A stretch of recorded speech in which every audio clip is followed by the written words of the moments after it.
Awake my heart. Obedience, its rich rewards. Whatsoever he saith unto you, do it. John 2:5.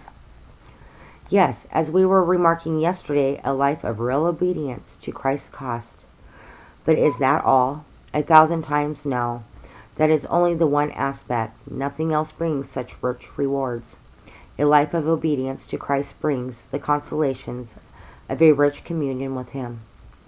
The discomforts which some obedience sometimes occasions to the flesh become heavenward wings to the spirit. Surely that is what Paul had in mind when he wrote, "For as the sufferings of Christ abound in us, so our consolation also aboundeth through Christ." 2 Corinthians 1:5. What are the trials which obedience to Christ brings, compared with the sorrows which sooner or later come to those who live only for this world? The sorrows which this world inflicts are sorrows which nothing in this world can heal.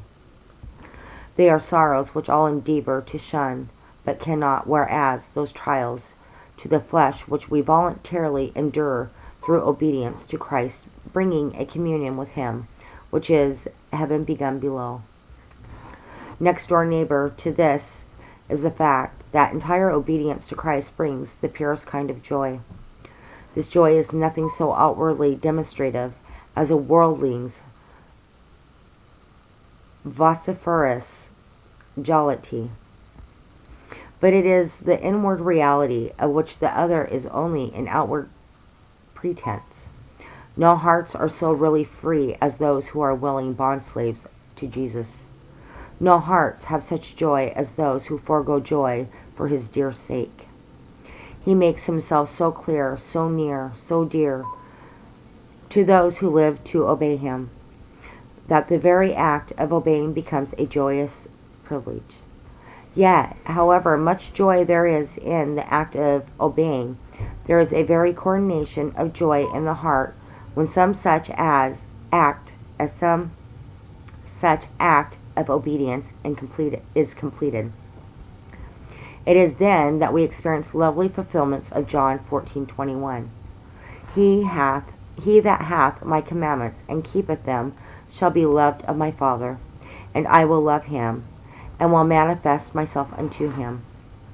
He said that he would manifest his presence with his own, and oft today is trysting blessed. He makes his visits known.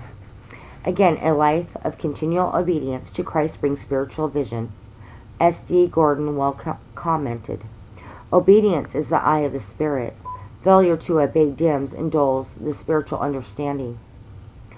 Our Lord himself says, "If any man will do, he shall know," John 7:17.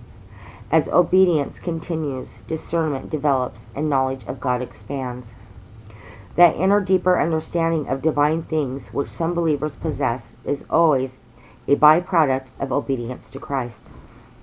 Finally, a life of obedience to Christ brings wonderful composure and confidence in the hour of passing beyond.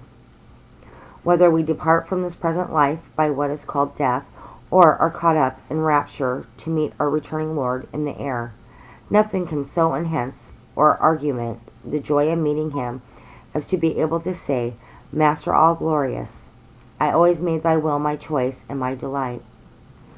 It is especially to them that the Lord will say, "Well done, good and faithful servant, enter thou into the joy of thy Lord."